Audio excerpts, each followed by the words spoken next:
A stranger handed me my dead husband's phone in a cafe, and 3 hours later, he called me from beyond the grave. I know how that sounds. At 61, I've earned the right to be taken seriously, but even I would have questioned my own sanity if I hadn't held that phone in my shaking hands. Seen our anniversary photo staring back at me from a screen that was supposed to be at the bottom of Lake Champlain. My name is Christina Whitmore. For nearly 4 decades, my husband Mark and I built a life on 40 acres of Vermont farmland that his family had worked for 3 generations. We raised our son Timothy there. We buried Mark's parents in the little cemetery on the North Ridge. We planted apple trees that now give fruit to half of Burlington's farmers market. Then, exactly 1 year ago, Mark's car was found in the lake, doors wide open, no body. The police called it a tragic accident. I buried an empty casket and tried to figure out how to keep breathing. That Tuesday afternoon in Burlington, sitting across from my son and his wife at our usual cafe, I thought my biggest problem was their relentless campaign to sell the farm. Timothy kept talking about how it was too much space for a woman alone. His wife Diane agreed, her manicured nails tapping against her cup like she was counting down the seconds until I'd finally give in.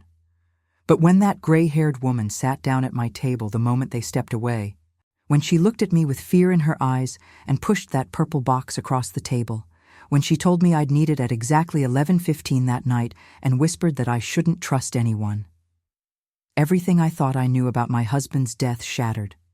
And I'm going to tell you exactly what happened next.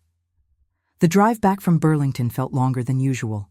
Timothy drove my truck because Diane insisted I looked pale, which was her way of making sure I couldn't leave on my own terms. She sat in the passenger seat, scrolling through her phone, occasionally sighing at whatever expensive thing she was shopping for online. I clutched my purse in the back seat, feeling the weight of that purple box pressing against my ribs through the leather. When we pulled up to the farmhouse, Timothy offered to stay the night. He said he was worried about me being alone, but I'd seen him exchange a look with Diane that made my stomach turn. I told him I was fine, that I just needed rest, and practically pushed them out the door. The moment their taillights disappeared down the gravel drive, I locked every door and window in that house. Mark and I never locked our doors. For 38 years, we left the front door open for neighbors who needed to borrow tools or drop off vegetables. But that night, I checked every lock twice. My hands trembled as I opened the purple box at my kitchen table.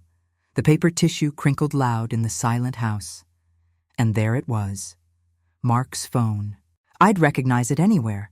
That faded Dartmouth sticker he'd put on 15 years ago when Timothy graduated. The crack in the corner from when he dropped it while fixing the barn roof. The police had told me it was lost in the accident, probably swept downstream or buried in lake mud. But someone had found it. Someone had charged it. Someone had kept it for an entire year. I pressed the power button and the screen lit up with our faces. It was from our 35th anniversary, both of us laughing at something ridiculous, probably one of Mark's terrible jokes. My chest felt like someone was squeezing it with both hands. The clock on the microwave read 9:47 p.m. I had an hour and 28 minutes until that phone was supposed to ring. Part of me wanted to call the police right then, but the woman's words kept echoing, "Don't trust anyone." And what would I even say? A stranger gave me a box, and now I'm waiting for my dead husband to call me? I made tea. I didn't drink. I paced the kitchen floor, wearing a path between the table and the window that looked out over the north fields. Those fields that Timothy suddenly wanted to sell so badly, even though Mark had always said they'd stay in the family forever. At 11:14, I sat down and put the phone in front of me. My own phone was next to it, ready to call 911 if this turned out to be some sick joke.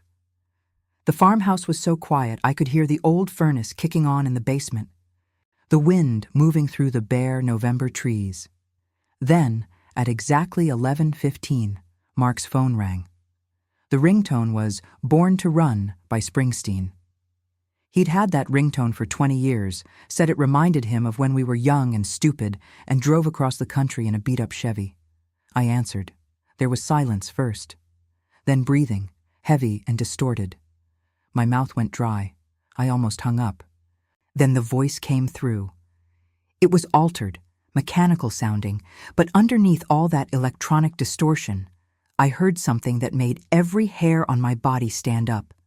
The rhythm of the words, the slight pause before speaking. It was Mark's pattern, Mark's way of talking. The voice told me not to trust Timothy, not to trust Diane, not to trust the police. It said my life was in danger, and I needed to be very careful about what I said and who I spoke to. The call lasted maybe 30 seconds. When it ended, I sat there staring at the phone until the screen went dark. I didn't sleep that night. I kept replaying that voice, trying to convince myself it was some kind of technology, some recording, anything rational. But rational explanations were getting harder to hold on to. When dawn finally broke over the farm, painting the fields in that weak November light, Timothy's truck was already coming up the driveway. He showed up with coffee from that expensive place in Burlington, the one he only goes to when he wants something from me. He sat at my kitchen table in Mark's chair and told me about an offer from Pinnacle Holdings. $3 million for the farm. I looked at my son, at the way he couldn't quite meet my eyes, and I thought about that phone call, about the warning. I told him no. Something shifted in his expression. It was quick, like a shadow passing over his face, but I saw it. 44 years of knowing someone teaches you to read the smallest changes. He leaned back in the chair and said, I should think carefully. He mentioned how isolated the farm was, how many accidents could happen to someone living alone in a place this big. He said it like he was concerned, but his voice was flat, empty of real worry. After he left, I stood at the window and watched until his truck disappeared. Then I went to Mark's office, the room I'd barely entered since the funeral, and I started looking through everything he'd left behind. Because my son had just threatened me, and my dead husband had tried to warn me. Mark's office still smelled like him. Old spice and paper, with a faint trace of machine oil from all the years he spent fixing equipment. I'd avoided this room for 12 months. Couldn't stand to see his reading glasses on the desk or his jacket still hanging on the back of the door. But that morning, with Timothy's veiled threat still ringing in my ears, I opened every drawer, every filing cabinet, every box stacked in the corner. I started with the obvious places. Bank statements, property deeds, insurance policies, everything looked normal at first. Then I found his laptop tucked behind a stack of farming journals. Mark wasn't particularly tech-savvy, used to complain about having to update passwords, but he'd clearly been using this computer for something specific. It took me an hour to guess the password. Our wedding date didn't work. Timothy's birthday didn't work. Finally, I tried the coordinates of the farm, something Mark used to say was the only location that mattered, and it opened.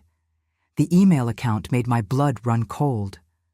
Mark had been corresponding with someone named Robert Castellano. The emails went back 14 months, starting long before the accident. Castellano had a Manhattan law firm address, and a quick search on my phone confirmed what the email signatures suggested. He was a criminal defense attorney who specialized in federal cases. Why would a Vermont farmer need a criminal defense lawyer? I read through every email. Mark had been cautious, never spelling things out completely, but I could piece together the shape of it. He'd discovered something on our property. Something that had nothing to do with farming. He'd mentioned irregular activity on the north acreage, unauthorized use of natural features, and evidence of organized criminal enterprise. The last email from Castellano was dated 3 days before Mark's car went into the lake. It referenced a meeting with federal agents and included a name, Agent Jennifer Ward, the woman from the Café, the gray-haired woman with the purple box. My hands were shaking so badly I almost dropped the laptop. Mark had been working with the FBI. He'd been building a case against someone, gathering evidence about criminal activity on our own land. And 3 days after arranging a meeting with federal agents, his car was found in Lake Champlain with the doors open and no body. That's when Diane showed up. She didn't knock, just used the spare key we'd given them years ago for emergencies. I heard the front door open, heard her heels on the hardwood floor. I barely had time to close the laptop before she appeared in the office doorway. She looked different than she had in the cafe, harder. Her usual pleasant mask had slipped, and what I saw underneath made me instinctively step back. She told me we needed to have a serious conversation about my mental state. She'd brought paperwork from a psychiatrist, someone who would evaluate my competency. She mentioned how I'd been acting strange, paranoid, talking about mysterious phone calls and strangers. She said Timothy was worried I might hurt myself, living alone out here, grieving for a man who wasn't coming back. The threat was clear. They were going to try to have me declared mentally incompetent. She walked over to Mark's desk and started looking through the papers I'd left out, picking them up with her perfect nails. She mentioned that Mark had made some concerning financial decisions before he died.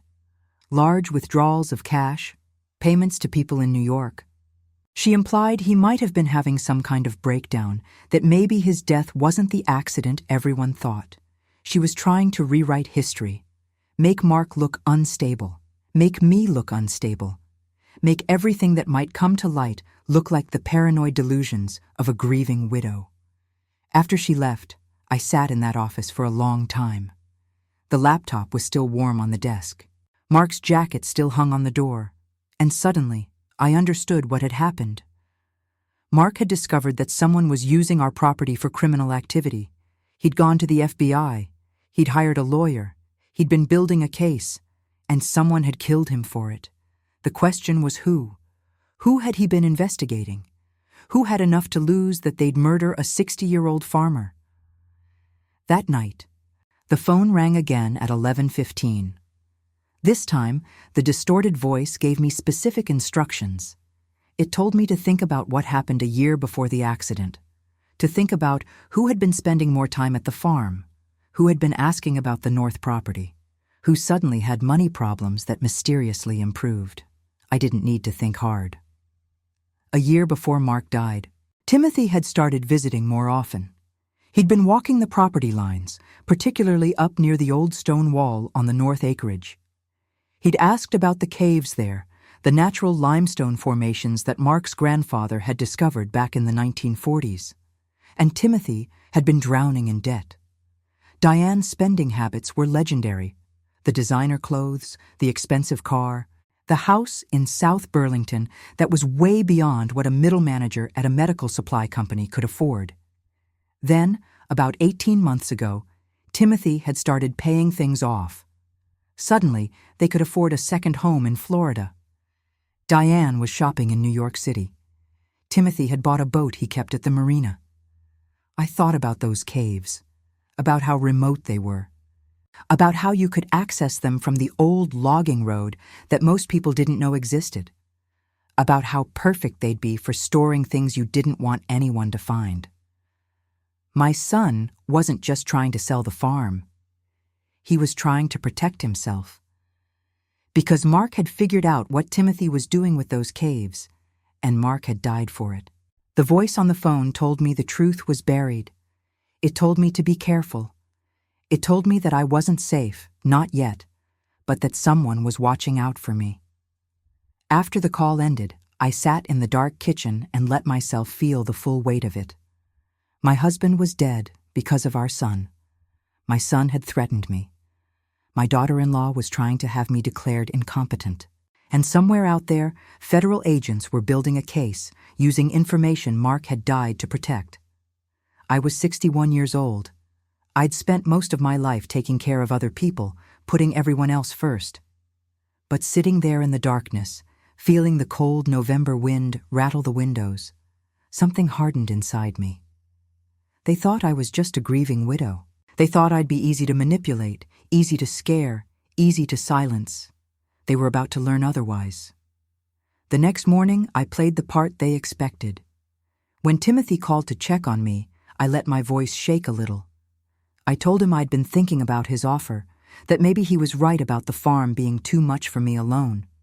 I mentioned how exhausted I was, how I'd been forgetting things lately, how the isolation was getting to me. I could practically hear his relief through the phone. He said he'd come by that afternoon with Diane to discuss the details.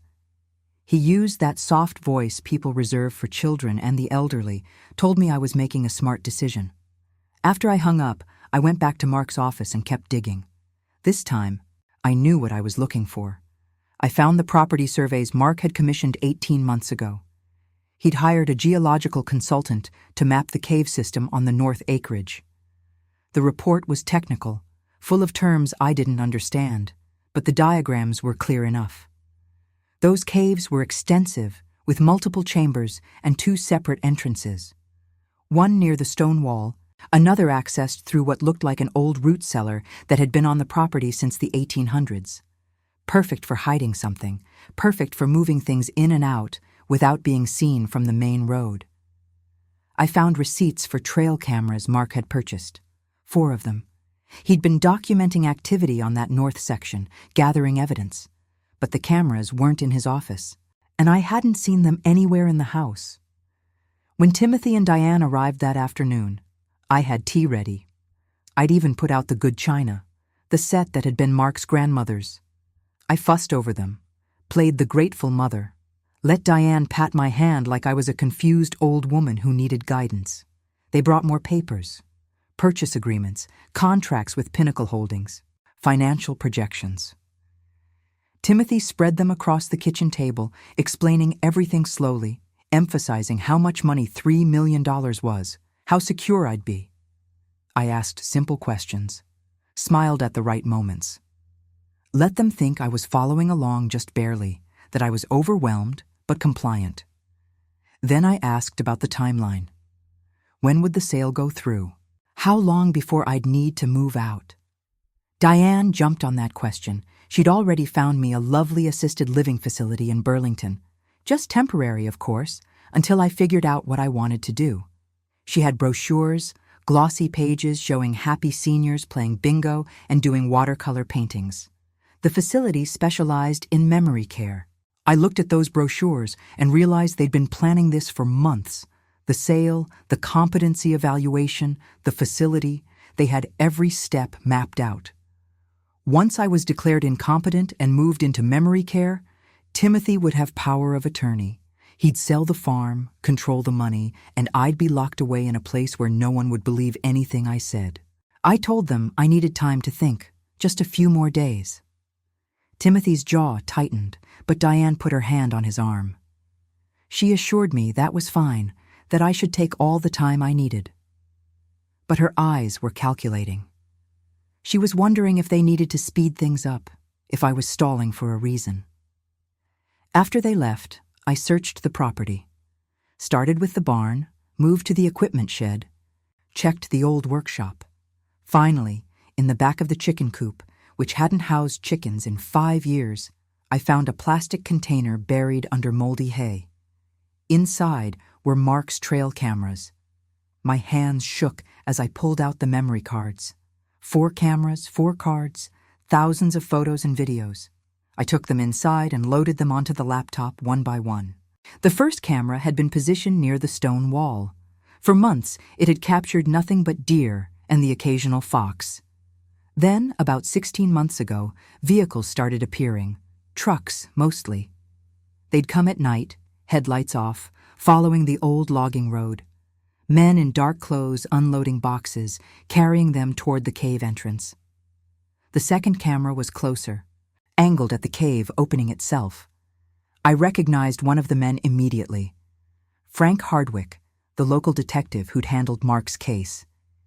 He was standing guard while others worked, checking his watch, scanning the area. The police were involved. That's why Mark had gone to the FBI instead. The third camera had caught something that made me drop my teacup. It shattered on the kitchen floor, but I barely noticed. On the screen, clear as day in the camera's night vision, was Timothy. My son was directing the operation, pointing at the cave entrance, checking his phone, coordinating with the men unloading boxes. The fourth camera had been positioned to capture the root cellar entrance. This footage was newer, more recent. It showed the same pattern. Trucks arriving in darkness, boxes being moved, Timothy supervising everything. The date stamps ran right up until 3 days before Mark's accident, the same day as his last email to the lawyer. He must have retrieved the cameras, hidden them, and been planning to turn over the evidence when someone stopped him. I spent that entire night watching footage, memorizing faces, documenting license plates, understanding the pattern.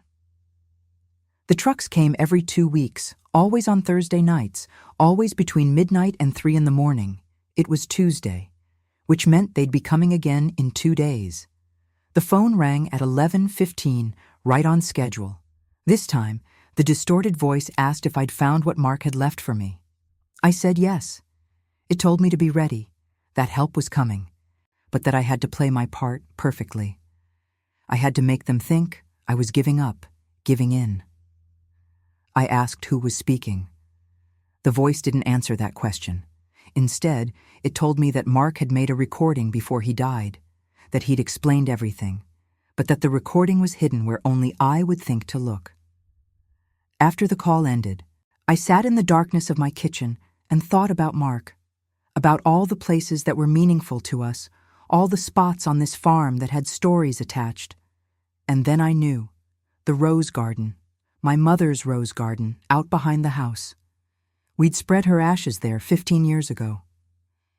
It was the one place Mark had maintained religiously after she died, even though he'd never been much for flowers. He'd pruned those roses every spring, fertilized them every fall. But I'd have to wait for daylight, and I'd have to be careful, because Timothy and Diane were watching me now. I could feel it. They were nervous, wondering what was taking me so long to sign those papers, worried that something might go wrong.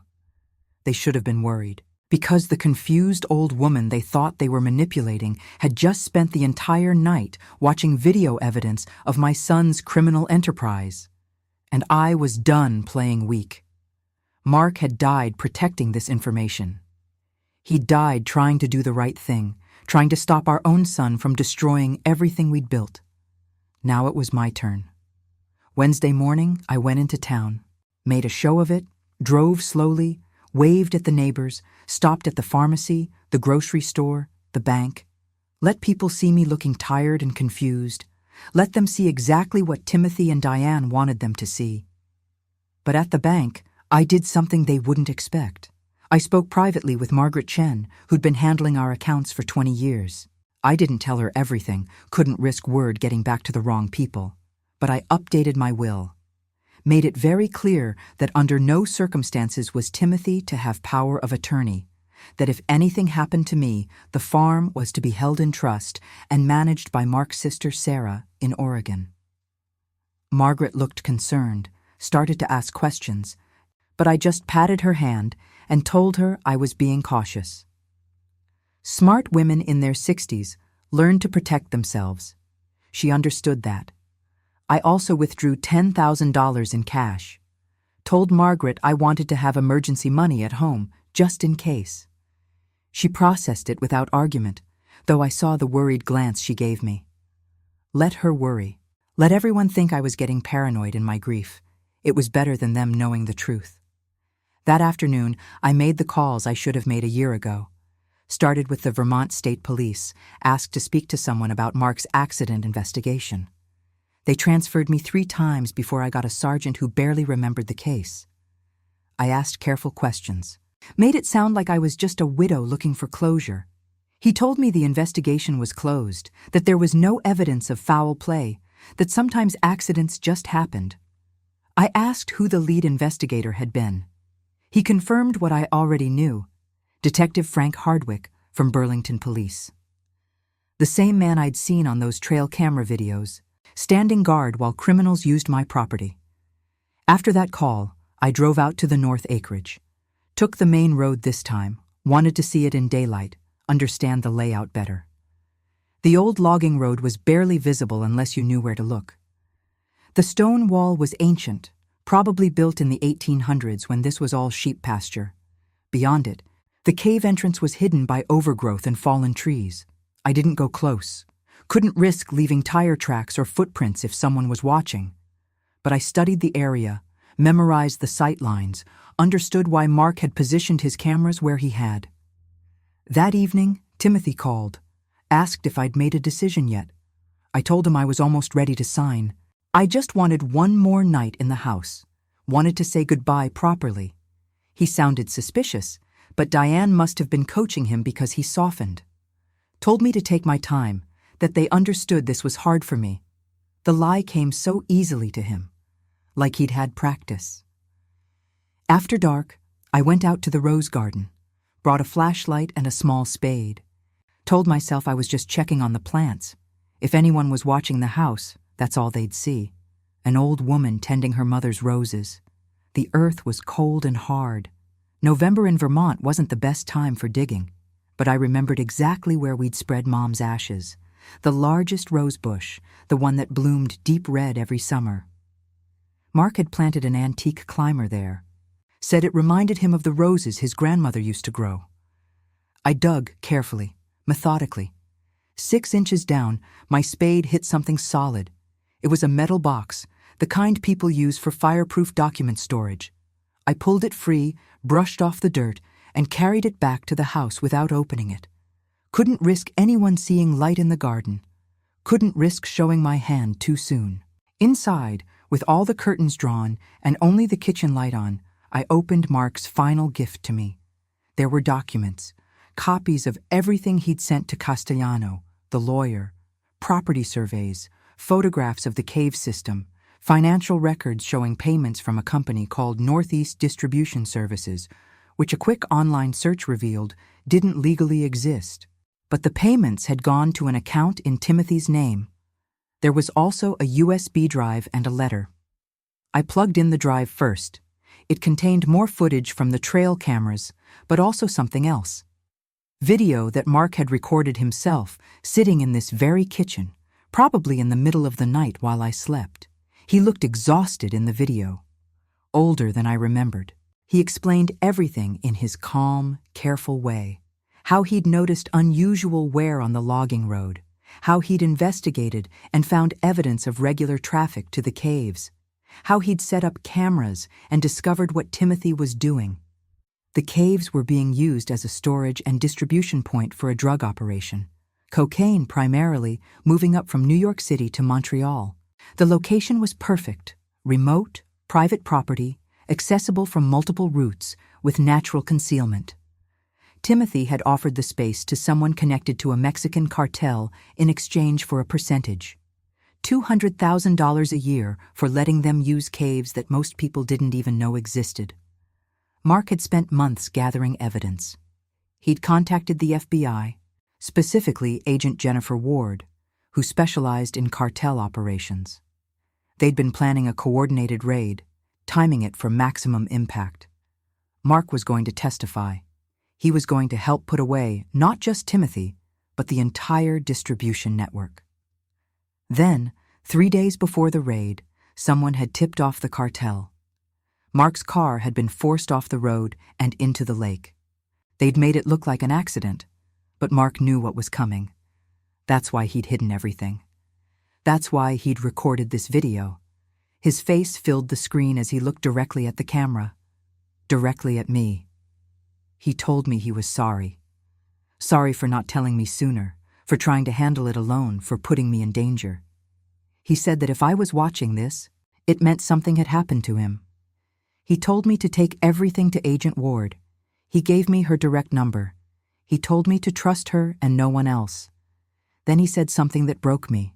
He said he loved me, that I was the strongest person he'd ever known, that I would know what to do. He said not to let Timothy's choices destroy the life we'd built. He said the farm was mine, the truth was mine, and I should live. The video ended. I sat there in the kitchen, tears running down my face, looking at the screen where my husband's face had been. He'd known he was going to die.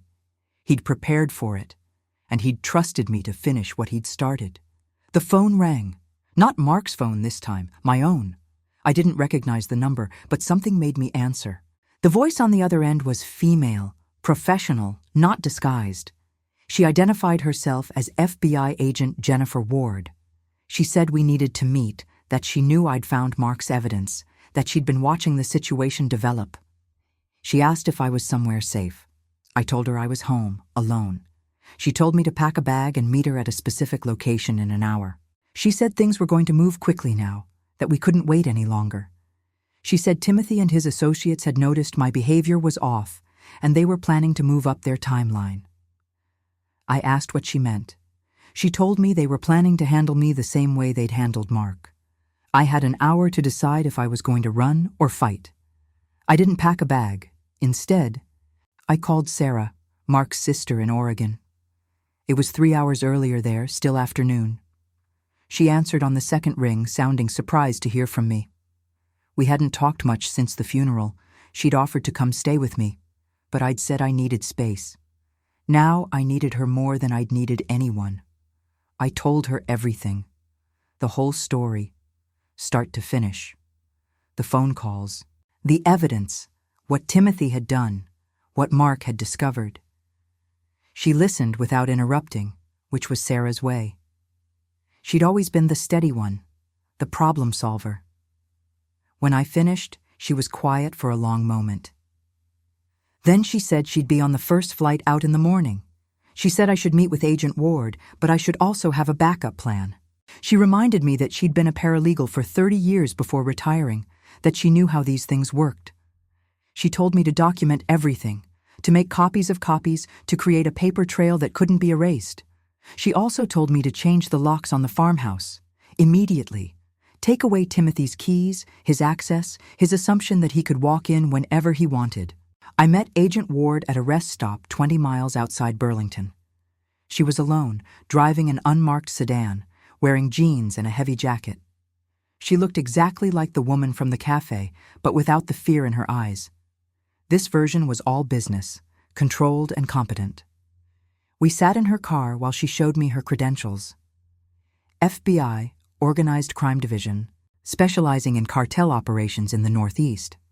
She'd been working with Mark for 6 months before he died. She explained that they'd been building a case, not just against Timothy, but against the entire network. The caves on my property were one of several distribution points, and taking them all down simultaneously was crucial. But Mark's death had complicated things. Without his testimony, without him being able to lead them to the evidence he'd gathered, the case had stalled. They'd had to rebuild from scratch, and it had taken them a year to get back to where they'd been. She asked if I had what Mark had left. I told her I did, but I wanted answers first. I wanted to know who killed him. I wanted to know if my son had pulled the trigger himself or just ordered it done. Ward's expression didn't change, but something flickered in her eyes. She told me that Timothy hadn't been directly involved in the murder. He'd panicked when he learned Mark was cooperating with the FBI. He'd told his contacts, trying to protect himself, not understanding what they would do. 2 men from the cartel had followed Mark from Burlington, forced his car off the road, and staged the accident. Timothy had been horrified when he found out, but not horrified enough to come forward, not horrified enough to stop using the caves or taking the money. He'd just gotten more careful, more paranoid. And when I'd started asking questions, when I'd refused to sell the farm quickly, he'd convinced himself that I was a threat, that I knew something. He'd gotten approval from his contacts to handle the situation if I became too much of a problem. That's what Diane's visit had been about, the competency evaluation, the assisted living facility. If they could get me locked away legally, they wouldn't need to resort to anything more permanent. But if I kept resisting, if I kept digging, they had other options. Ward told me they were planning to move the next shipment Thursday night. Tomorrow night. They always got nervous after any kind of disruption, and my behavior had definitely disrupted things. They were going to do one more run, get paid, and then probably kill me and sell the farm through whatever legal mechanism they could establish after I was gone. She said the FBI had been waiting for this. They had surveillance set up, teams ready to move in. They needed me to stay at the farmhouse, act normal, let everything proceed as planned. When the truck showed up tomorrow night, when Timothy came to supervise like he always did, they'd raid the entire operation at once. I asked what would happen to me. She said I'd be protected, that agents would be watching the house. She said once the arrests were made, I'd be safe. I thought about Mark's face on that video. About him sitting in our kitchen, knowing he was going to die, recording a message for me. About how he'd tried to protect me even after death. I told Ward I'd do it, but on one condition. I wanted to be there. Not hiding in the house, not watching from a distance. I wanted to be there when they arrested my son. I wanted him to see that I knew everything, that I'd finished what Mark started. Ward tried to argue, said it wasn't safe, wasn't protocol, but I'd spent 61 years doing what other people thought was best. I'd spent the last year drowning in grief and confusion. I wasn't going to miss this. Finally, she agreed. She'd position agents around the property.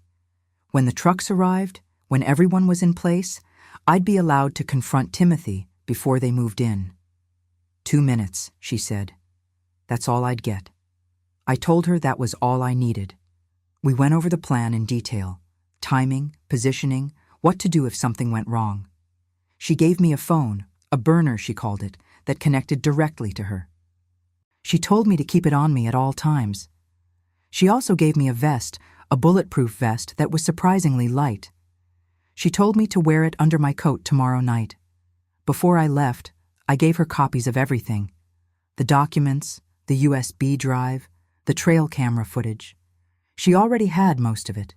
She'd been the one making those phone calls, using Mark's recordings to create the distorted voice, trying to guide me to the evidence without revealing herself too soon. But having it all officially in FBI hands meant there was no way it could disappear. On the drive back to the farm, I thought about timing, about how everything Mark had set in motion was finally coming together, about how he'd known me well enough to hide the evidence where I'd find it, to trust that I'd figure out what to do. I thought about Timothy, too, about the little boy who used to help Mark with the morning feeding, who'd ride on the tractor and pretend to steer, about when that boy had turned into a man who valued money more than his own father's life. At home, I did exactly what Sarah had suggested.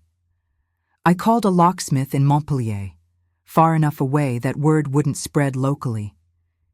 He came out late that night, changed every lock on every door. When he asked why, I told him I'd lost my keys. He didn't push. Then I sat in the kitchen with all the lights off and waited for morning. Waited for the last day before everything came crashing down. The phone, Mark's phone, rang one final time at 11:15. But this time, I knew it was Agent Ward. She didn't disguise her voice. She just told me to get some rest, that tomorrow night would be intense, that I should be ready. I told her I'd been ready for a year. I just hadn't known what I was preparing for. After I hung up, I walked through the house that Mark and I had filled with 40 years of life. I touched the banister he'd refinished. I looked at the photographs on the walls. I stood in the doorway of his office and remembered him sitting at that desk, working on farm accounts, planning next season's crops. Tomorrow night, I'd get justice for him. Tomorrow night, I'd make sure everyone knew what he'd died trying to expose. Tomorrow night, Timothy would learn that underestimating your mother, especially when she's had 61 years to develop a spine of steel, is the worst mistake you can make.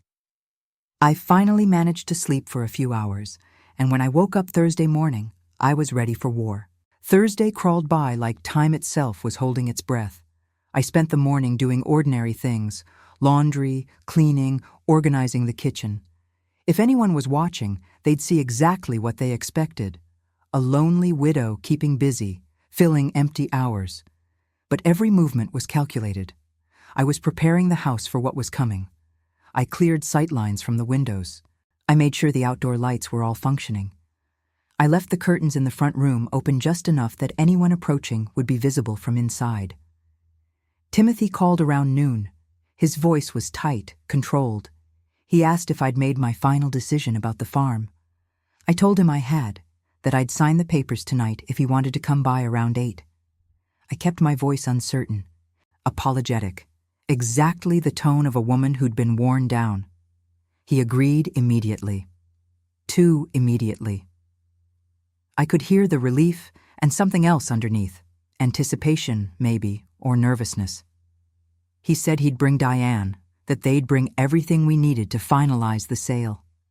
After I hung up, I stood at the kitchen window and looked out at the north fields.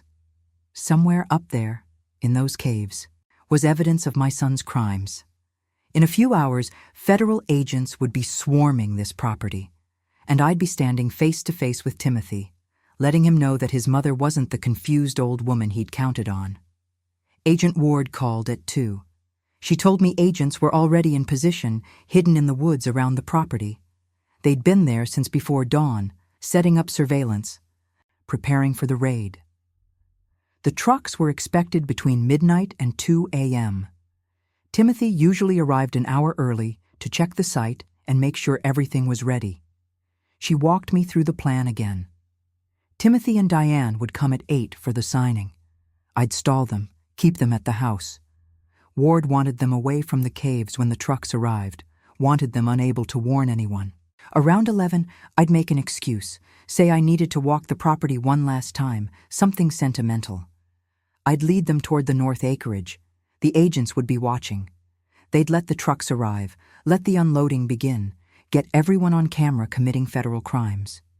Then, when Timothy realized what was happening and tried to intervene, that's when I'd have my moment. That's when I'd tell him I knew everything. And that's when the FBI would move in. Sarah called at 4. Her flight had landed in Boston, and she was renting a car to drive up. She'd be at a hotel in Burlington by 9. She wanted to be close, wanted to be available if I needed her. I told her to stay away from the farm, that it wasn't safe. She argued, but finally agreed to wait at the hotel until Ward gave the all-clear. At 6, I put on the bulletproof vest. It was bulky under my sweater, made me look heavier than I was, but Ward had been insistent. At 7, I made tea I wouldn't drink. At 7:30, I stood at the window and watched the driveway. Timothy's truck pulled up at exactly 8. He and Diane got out, both of them carrying briefcases, both of them looking carefully around. They were nervous. I could see it in the way they moved, the way they glanced at each other. I opened the door before they could knock, played the grateful hostess, invited them in, offered them coffee, fussed over getting everything just right. Diane was impatient, kept checking her watch, but Timothy forced a smile and told me to take my time. We sat at the kitchen table. They spread out the papers, pointed to where I needed to sign. I read slowly, asked questions about every clause. Let the minutes tick by. 8:15, 8:30, 9 o'clock. Diane's phone buzzed. She looked at it and her expression tightened. She whispered something to Timothy. He nodded, then turned to me with a too bright smile. He said they needed to make a quick call, asked if they could use the office for privacy. I said of course, watched them walk down the hall.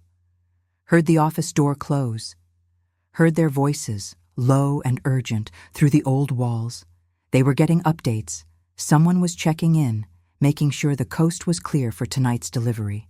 They were confirming that I was contained, cooperative, signing away the property that would let them continue their operation. At 10, I told them I wanted to walk the property one last time. Sentimental reasons, I said.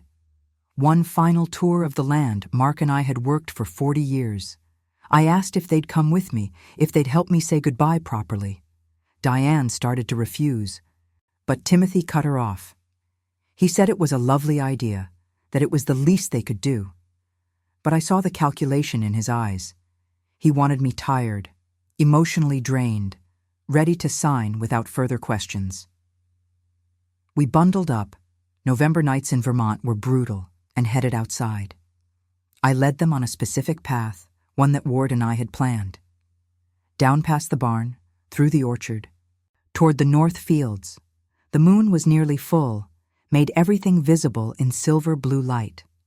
At 11:15, right on schedule, I heard it. The low rumble of engines in the distance. Trucks approaching on the logging road, headlights off. Timothy heard it too. He stopped walking, tension flooding his body. Diane grabbed his arm, started to say something, but he shushed her. I kept walking, acted like I hadn't noticed, kept talking about memories, about the time Mark and I had planted these apple trees, about how the north fields used to grow hay. We were 50 yards from the stone wall when the trucks came into view. 3 of them, moving slowly, carefully navigating the rough terrain. They stopped near the cave entrance, and men began climbing out. That's when Timothy panicked.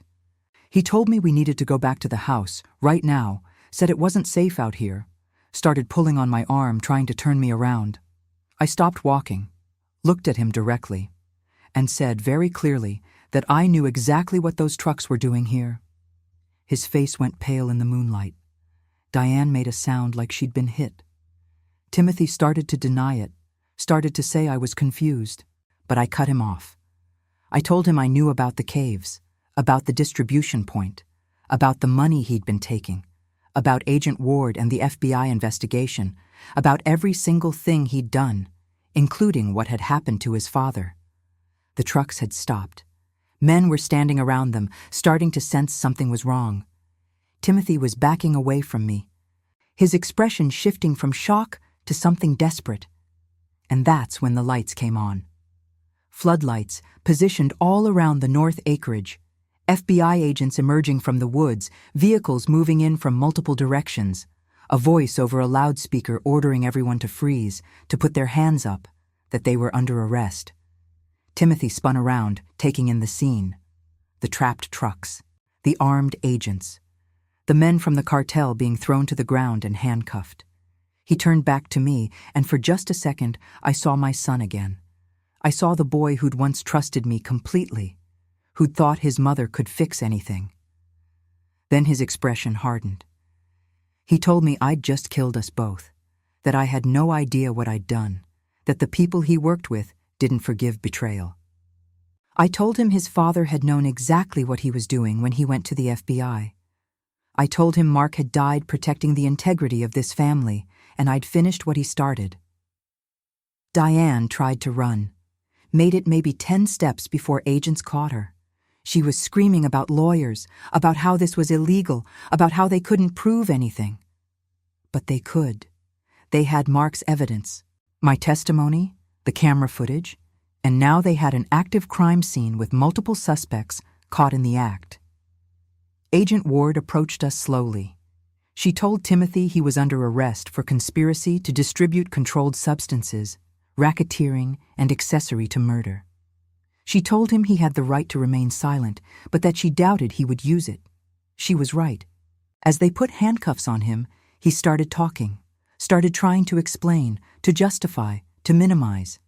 He told them Diane had pushed him into it, that he just wanted to provide for his family, that he'd never meant for anyone to get hurt.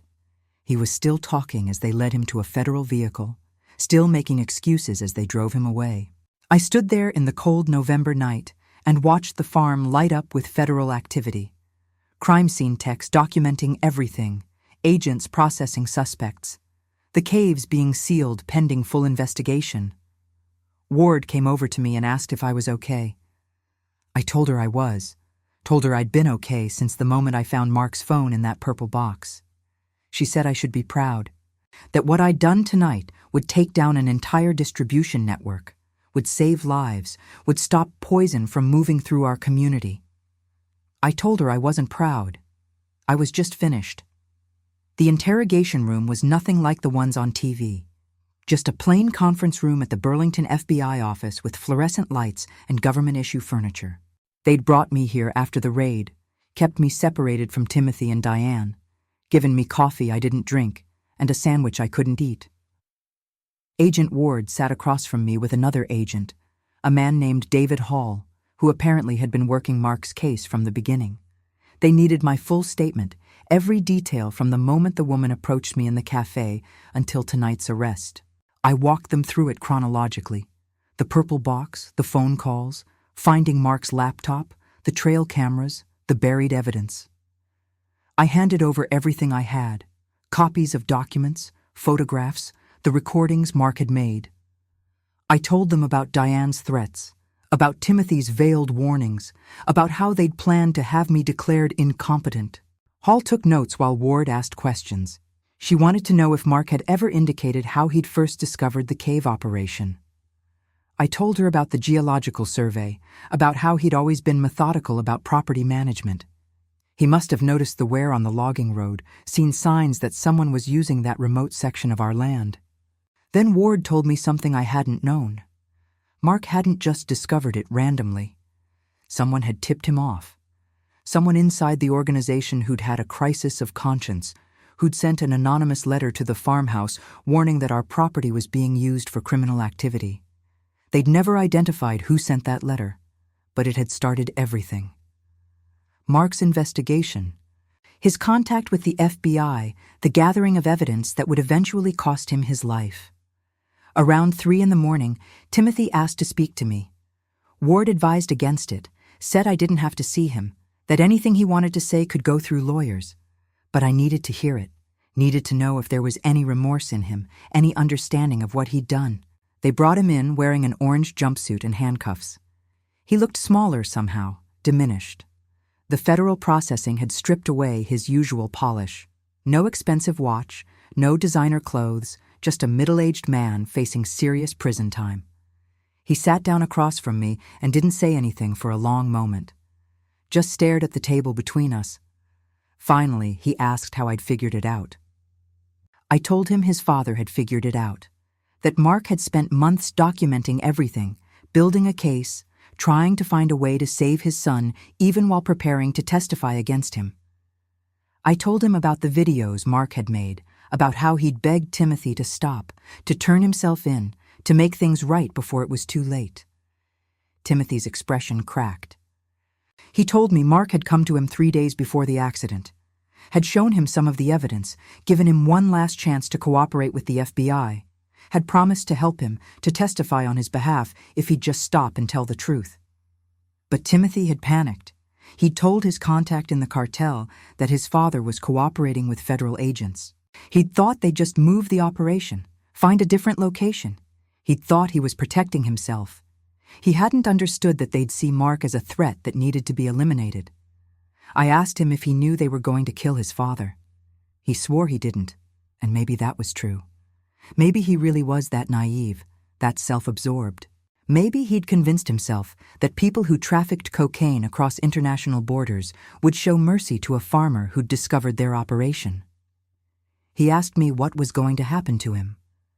I told him Agent Ward had explained the charges: conspiracy, racketeering, accessory to murder, federal crimes with mandatory minimums. He was looking at decades in prison. He started crying then, said he was sorry, that he'd never meant for any of this to happen, that he'd just wanted to give Diane the life she deserved. He said the debt had been crushing them, that he'd seen an opportunity and taken it without thinking through the consequences. I listened to him make excuses, heard the same pattern I'd heard 100 times when he was a boy. It wasn't his fault. He didn't mean to.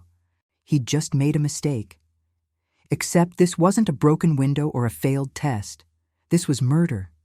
This was betraying everything Mark had taught him about honor and responsibility. I told him his father had loved him until the very end. That Mark's last message to me had included hope that Timothy could be saved, could find his way back to being the man he was raised to be.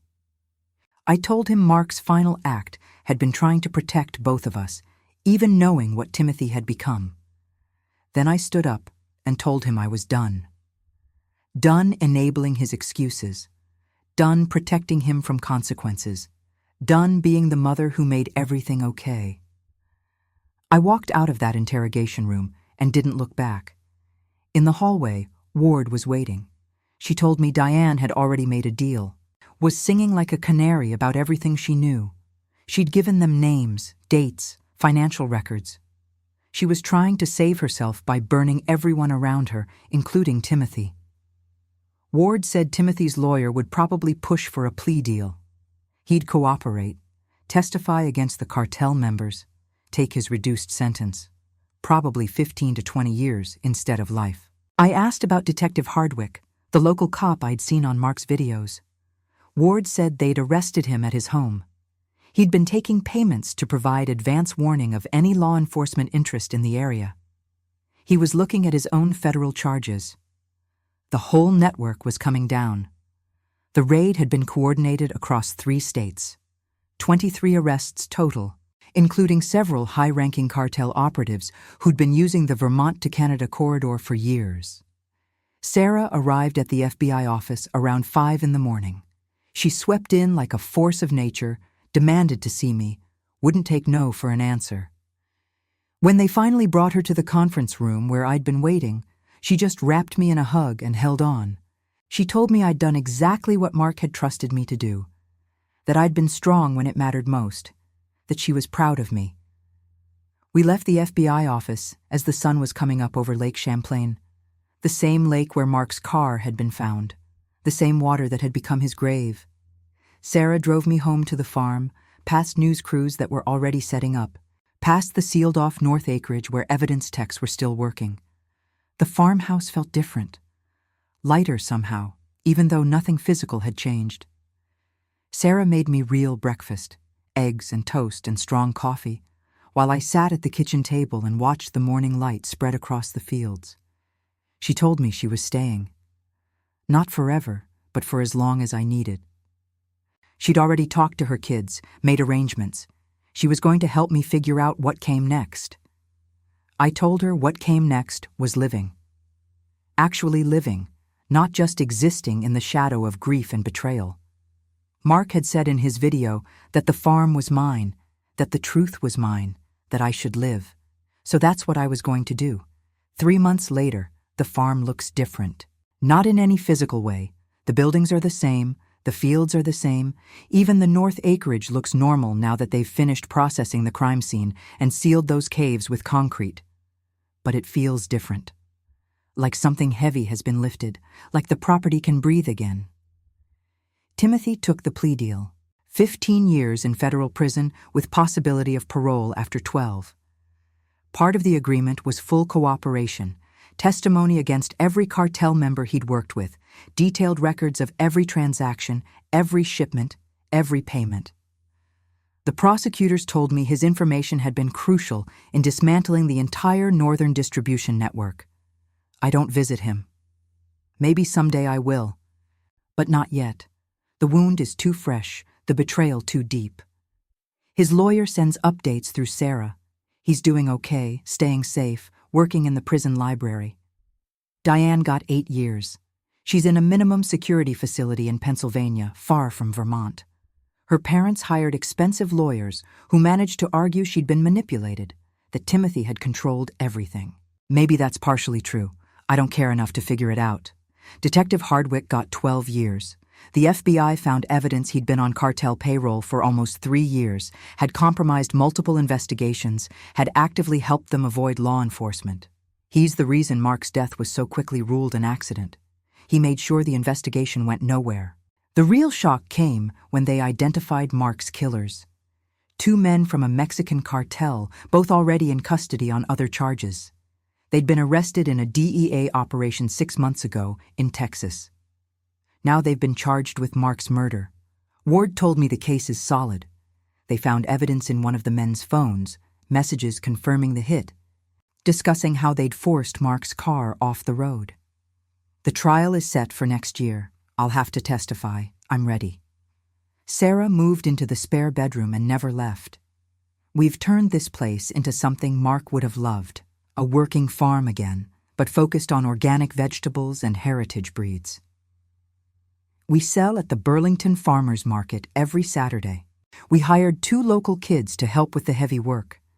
We've started hosting farm-to-table dinners in the barn once a month, bringing the community together. The farmhouse itself has been transformed. We renovated Mark's office into a guest room. I couldn't keep it as a shrine anymore, couldn't keep torturing myself by sitting in there surrounded by his things. His important papers and photographs are saved, but the space itself is for living people now. Sarah's daughter visited last month with her kids, my grandnephews, and they stayed in that room, filled it with noise and energy and life. I took Mark's suggestion and went to Ireland. Sarah and I spent 3 weeks there in May, touring the countryside, staying in small villages, drinking Guinness in pubs that had been there for centuries. We visited County Clare, where Mark's grandmother had been born. We found distant cousins who fed us too much and told us stories about the old days. We stood on the cliffs of Moher, and I spread some of Mark's ashes, the ones I'd kept from the funeral, into the Atlantic wind. He would have loved it. We'd talked about that trip for 20 years, always putting it off because the farm demanded so much time. Now I've been, and I'm going back next spring, going to spend a month there, maybe longer. Because I'm 62 years old, and I've learned the hard way that tomorrow isn't guaranteed. The $3 million from Pinnacle Holdings, I told them the farm wasn't for sale at any price. Turns out the company was partially owned by shell corporations connected to the cartel.